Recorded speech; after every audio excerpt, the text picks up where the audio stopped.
മുഖ്യമന്ത്രി പിണറായി വിജയൻ്റെ പ്രവർത്തനത്തെ എങ്ങനെയാണ് അങ്ങ് നോക്കിക്കാണുന്നത്? സമ്പൂർണ്ണ പരാജയമാണ്.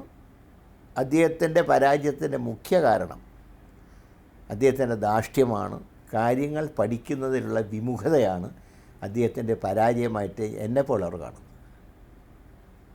ഒരു വ്യക്തിപരമായിട്ട് ഞാൻ വിമർശിക്കുകയല്ല, പക്ഷേ കാര്യങ്ങൾ പഠിക്കുന്ന കാര്യത്തിൽ വരുന്ന അലംഭാവം, താനാണ് ശരിയെന്നുള്ള ധിക്കാരം, ഇതാണ്. പിന്നെ പാർട്ടി നയത്തിന് വിപരീതമായി ഉന്നതരുമായിട്ടുള്ള പല കൂട്ടുകെട്ടുകൾ, ഇതൊക്കെയാണ് അദ്ദേഹത്തിൻ്റെ പരാജയത്തിൻ്റെ കാരണങ്ങളെന്ന് പറയുന്നത്.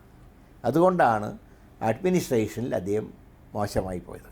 അപ്പം നമ്മളൊരു തീരുമാനമെടുക്കുന്നതിനെ ഞാൻ വിമർശിക്കുന്നില്ല, പക്ഷേ തീരുമാനം എടുക്കുമ്പോൾ കെ കരുണാകരൻ്റെ കാലത്ത് തീരുമാനം എടുത്തിരുന്നത് എങ്ങനെയാണ്?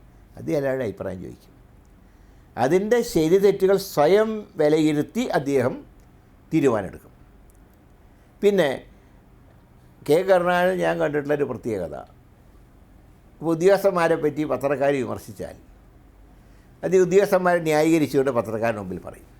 അത് കഴിഞ്ഞ് ആ ഉദ്യോഗസ്ഥന്മാരെ മാറ്റി നിർത്തി ചീത്ത പറയേണ്ട സ്ഥലത്ത് ചീത്ത പറയുക.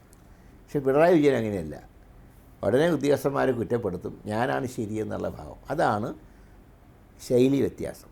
പക്ഷേ ഈ ശൈലി മാറ്റം ഒരു കമ്മ്യൂണിസ്റ്റ് മുഖ്യമന്ത്രിക്ക് ചേർന്നതല്ല, ഞങ്ങൾ അത്രേ പറയുന്നുള്ളൂ. CPM എടുക്കുന്ന പല തീരുമാനങ്ങളിലും അന്തിമ വാക്ക് മുഖ്യമന്ത്രിയാണെന്ന് പറഞ്ഞു കേട്ടു. അതാണ് ആ പാർട്ടിയുടെ പരാജയത്തിൻ്റെ കാരണം.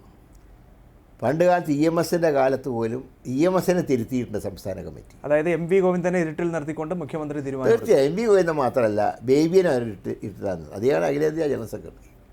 ബേബിയെ അവർ ഇരുട്ടിൽ നിർത്തിക്കൊണ്ടാണ് ഏകപക്ഷീയമായ തീരുമാനങ്ങൾ ശ്രീ പിണറായി വിജയൻ അടിച്ചേൽപ്പിക്കുന്നത്.